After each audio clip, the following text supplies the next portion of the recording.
नमस्कार दोस्तों, एक बार फिर मैं आपके सामने और जो टॉपिक चल रहा था चित्रकला का उसको हम कंटिन्यू करेंगे। 2 दिन से वीडियो नहीं बना, थोड़े सा काम होने की वजह से, तो आज से फिर आपकी क्लास स्टार्ट हो चुकी है और चित्रकला को हम धीरे धीरे सारे कंप्लीट कर लेंगे। आपका चल रहा था मारवाड़ स्कूल और इससे पहले हमने मेवाड़ स्कूल की चित्रकारी के बारे में अच्छे से अध्ययन कर लिया था और मारवाड़ स्कूल में जोधपुर शैली को बहुत अच्छे से हमने डिस्कस किया है। आज का जो टॉपिक है बहुत इम्पोर्टेंट, मोस्ट इम्पोर्टेंट है। उस शैली का जो नाम है वो है किशनगढ़ शैली। क्या है? किशनगढ़ शैली। याद रखें सारे बच्चे, किशनगढ़ शैली, इसके बारे में आज हम पढ़ने वाले हैं। बहुत इम्पोर्टेंट है। सबसे ज़्यादा प्रश्न आपको अगर चित्रकारी में देखने को मिलेंगे तो वो किशनगढ़ शैली से देखने को मिलेंगे। सीधा सीधा प्रश्न आता तो आज की इस वीडियो में किशनगढ़ शैली को हम डेप्थ में चीज़ें सीखने वाले हैं और देखने वाले कि कहाँ से किस तरह का प्रश्न आपसे पूछा जाता है। तो वीडियो काफ़ी इंपॉर्टेंट है, कंटिन्यू लगातार हमारे साथ बने रहना है। जितने भी चित्रकला की वीडियो आपको मिले सारे के सारे बेहद इंपॉर्टेंट है और एक भी प्रश्न आपका बाहर नहीं जाएगा, चाहे आप RS लेवल का एग्ज़ाम भी क्यों ना दे रहे हैं। तो वीडियो को लाइक कर दें और चैनल को सब्सक्राइब नहीं किया तो सब्सक्राइब कर लें। चलिए शुरू करते हैं आज की क्लास। चलिए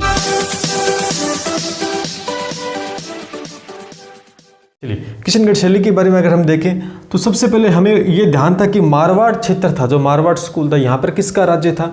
यहाँ पर राठौड़ वंश का राज्य था। किसका था भाई? राठौड़ों का राज्य था, है ना।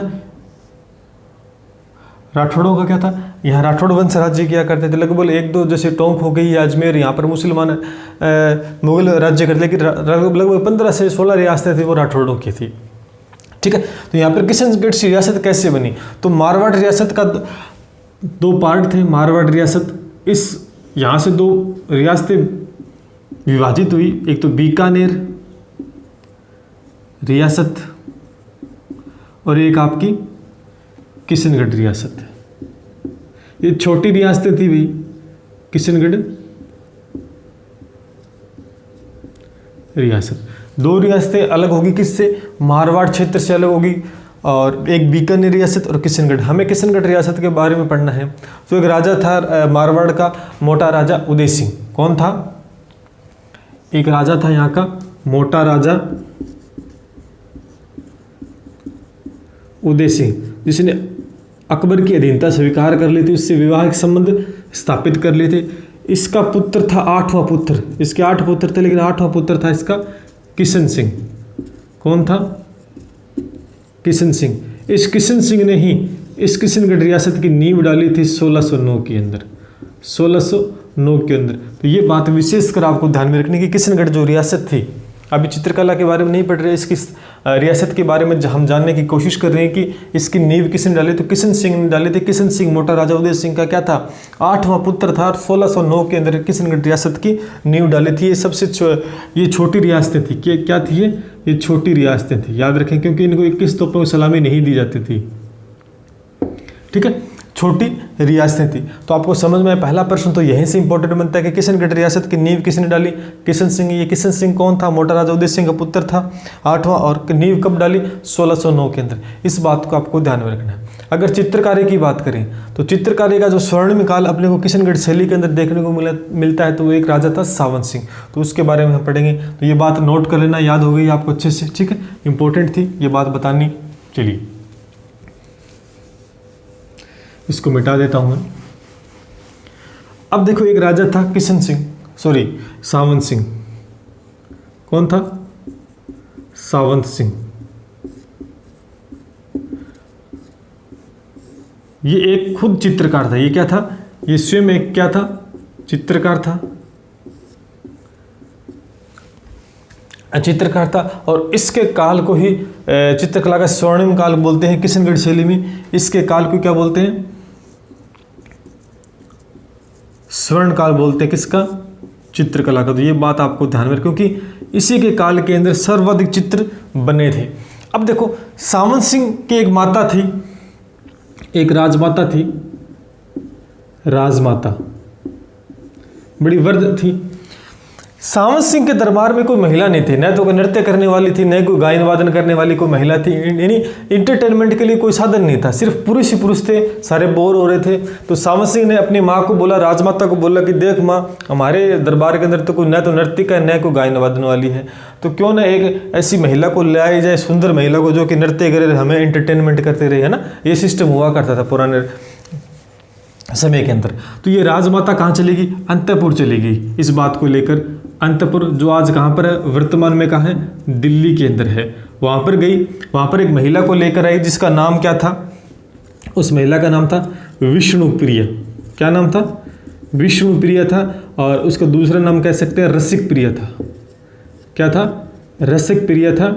ये गुज्जर जाति की थी। ये भी प्रश्न आपको ध्यान रखना है, किस जाति की थी? ये गुज्जर जाति की थी। इस महिला को ये राजमाता लेके आई, कहाँ से? अंतपुर दिल्ली से। विष्णुप्रिया, रसिक प्रिया और ये गुज्जर जाति की। तो आपसे प्रश्न पूछा जा सकता है कौन सी महिला को लेके आए? ये नाच गाने वाली महिला थी, लेकिन बड़ी खूबसूरत थी, इसको लेके आए।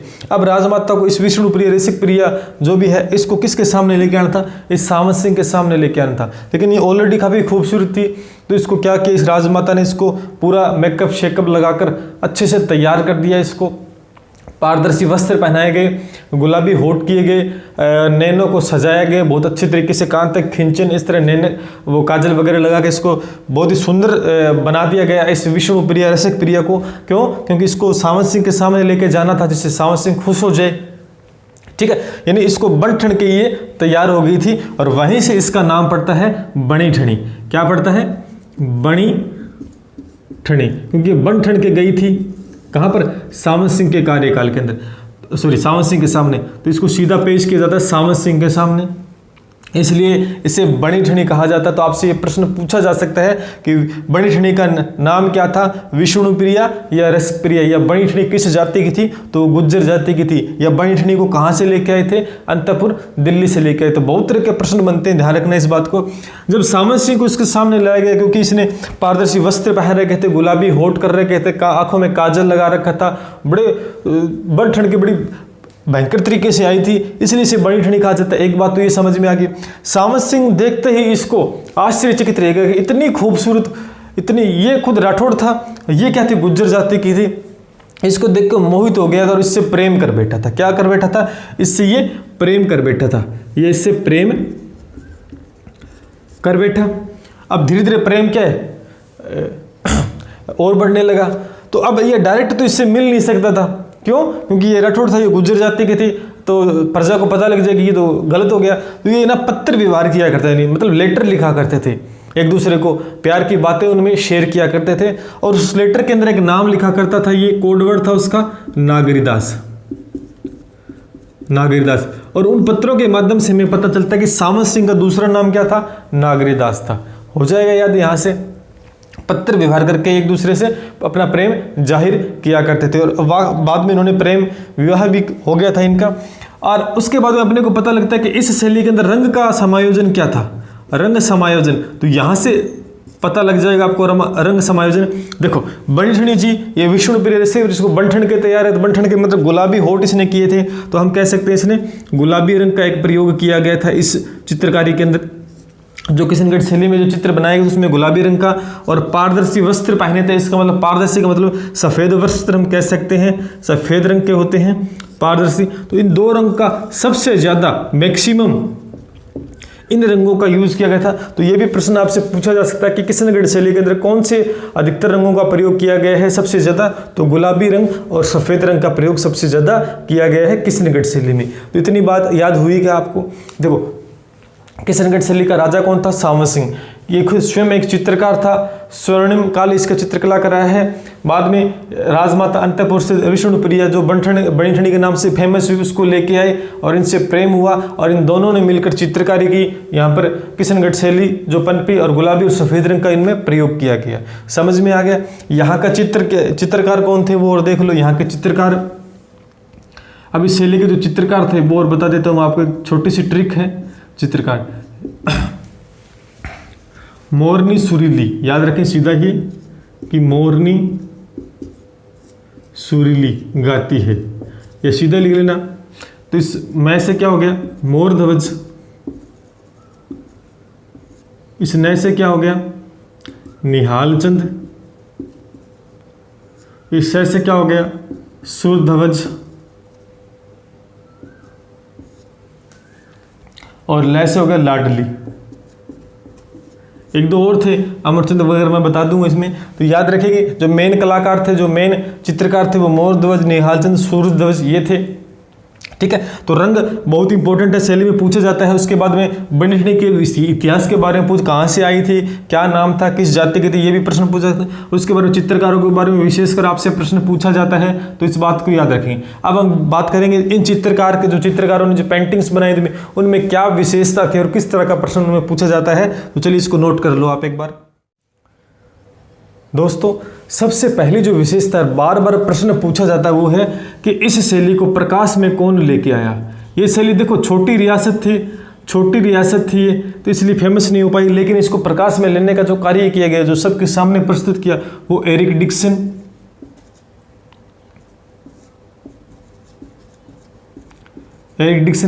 व फयाज अली।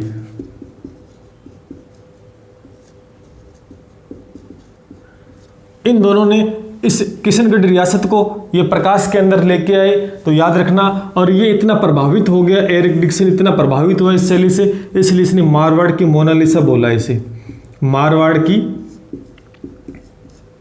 मोनालिसा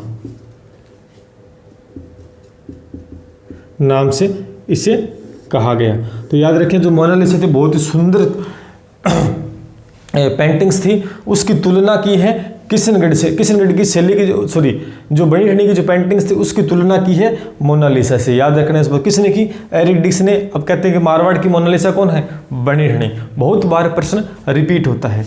एक दूसरा प्रश्न सबसे ज्यादा इंपॉर्टेंट होता है कि निहाल चंद ने एक चित्र बनाया, एक पेंटिंग बनाई, ये चित्रकार था। किस तरह का चित्र बनाया, एक चित्र बनाया इस तरह से बनी ठनी का, यानी ये आपकी हम कह सकते हैं इस तरह से इसके नैन थे और इसका जो नाक था वो तीखा था। ठीक है, इस तरह गुलाबी होठ थे, हम कह सकते हैं ये बाल थे उसकी। ठीक है, इस तरह से किशनगढ़ शैली का चित्र निहाल चंद ने बनाया। ये चित्र किसने बनाया, निहाल चंद ने बनाया था। याद रखेंगे, तो याद रखेंगे कि मई 1973 को बहुत बार प्रश्न रिपीट होता है। इस बनी ठनी की पेंटिंग के ऊपर भारत सरकार ने डाक टिकट 20 पैसे का जारी किया था। याद रखेंगे, भारत सरकार ने बनी ठनी का एक टिकट भी जारी किया था। मई 1973 को डाक टिकट 20 पैसे का डाक टिकट जारी किया था। बहुत ही अच्छा प्रश्न पूछा गया, प्रश्न फर्स्ट ग्रेड के अंदर। याद रखेंगे, ये इंपॉर्टेंट है इस चित्र से। ये किसने बनाया था, निहाल चंद ने बनाया था। एक चित्र अमरचंद ने बनाया था, अमर सिंह ने क्या बनाया था, इस तरह से। ठीक है, इस तरह से बीच में एक स्टूल मान लो, या इसके ऊपर जग रखे गए थे, इस तरह से जग, और यहाँ पर गिलास थे, ये पकड़ने वाला। इधर कौन बैठा था, इधर बनी ठनी बैठी थी, एक साइड में बनी ठनी को बिठाया गया, और इसी तरीके यहाँ पर सावंत सिंह था, और ऊपर इस तरह रात्रिकालीन तारे भी दिखाए गए, रात्रि को चांद भी दिखाया गया है कि रात के अंदर ये बैठे हैं और जाम पी रहे हैं दोनों, क्योंकि यहाँ पे ये यही पिया करते थे पहले, बैठे हैं। इसलिए यहाँ से एक बात निकल के आती है कि चांदनी रात की संगोष्ठी, ये भी प्रश्न पूछा जा सकता है। इसे नाम दिया गया चांदनी रात की संगोष्ठी। रह जाएगा याद कि भारत सरकार ने डाक टिकट जारी किया 20 पैसे का मई 1973 में। दूसरा, चांदनी रात की संगोष्ठी किसका चित्र है, ये बोलेंगे आप, बनी ठनी और सावंत सिंह का चित्र है। किशनगढ़ शैली का ये चित्र है और अमर सिंह द्वारा बनाया गया चित्र था। याद रह जाएगा इस बात को। एक चित्र और बनाया गया था आपके, चलो इसको नोट कर लो आप एक बार। दोस्तों, अब एक और विशेषता हम जानेंगे यहाँ पर, जो कि कई बार एग्जाम में पूछी जाती है, कि एक चित्र बनाया गया है किशनगढ़ शैली के अंदर तालाब के ऊपर। एक तालाब है, इस तालाब का जो नाम है गोदेलाव का तालाब है। गोदेलाव का तालाब। ठीक है, यहाँ पर एक नाव को बनाया गया है, इस तरह नाव को दर्शाया गया। इस नाव के एक तरफ कौन बैठा है भैया, एक तरफ आपका ये सावन सिंह बैठा है और एक तरफ ये बनी ठणी बैठी है आपकी। ठीक है, एक तरफ ये बनी ठणी आपकी बैठी है और इसके अंदर ये रात का दृश्य दिखाया गया, तो इसके ऊपर सुनहरे बादलों का अंकन भी किया गया है। तो आपको प्रश्न पूछा जा सकता है कि सुनहरे बादलों का जो अंकन कौन सी शैली में हुआ है, तो किशनगढ़ शैली में। तो सुनहरे बादलों का चित्रण इसमें किया गया है। यहाँ पर एक फूल महल का चित्रण भी आपको देखने को मिलेगा, एक फूल महल का भी चित्रण आपको देखने को मिलता है। तो याद रखें ये भी कहाँ है, किशनगढ़ शैली में, फूल महल। इस तरह से आपसे प्रश्न, छोटे मोटे प्रश्न पूछे जा सकते हैं। एक इंपॉर्टेंट प्रश्न और ये 4 नंबर आपकी विशेषता थी। 5 नंबर एक विशेषता और है कि जो बनी ठणी थी ना, इसका चित्रण राधा के रूप में भी किया गया है। राधा के रूप में भी आपको किशनगढ़ शैली में देखने को मिलता है। तो आपसे ये प्रश्न पूछा जाता है कि किशनगढ़ शैली के अंदर बनी ठणी का जो चित्रण है किस रूप में किया गया है, तो राधा के रूप में भी किया गया। तो इस तरह का प्रश्न भी आपसे पूछा जा सकता। तो ये थी दोस्तों किशनगढ़ शैली। उम्मीद करता हूँ पूरी क्लास आपको अच्छी लगी होगी, चीज़ें क्लियर होगी। अगर आप आरएस का एग्जाम भी देने जाते हो तो यहीं से ही प्रश्न पूछेगा। वो मैंने सारी चीज़ें छोटी मोटी डिस्कस कर ली है जो एग्जाम पॉइंट ऑफ व्यू से काफ़ी इंपॉर्टेंट है। अगर क्लास अच्छी लगी तो वीडियो को लाइक कर देना और चैनल को सब्सक्राइब कर लेना। और कोई आपके लिए कुछ नया करना है तो मुझे कमेंट करके ज़रूर बताना। और नेक्स्ट वीडियो में जल्द मिलते हैं, तब तक के लिए धन्यवाद।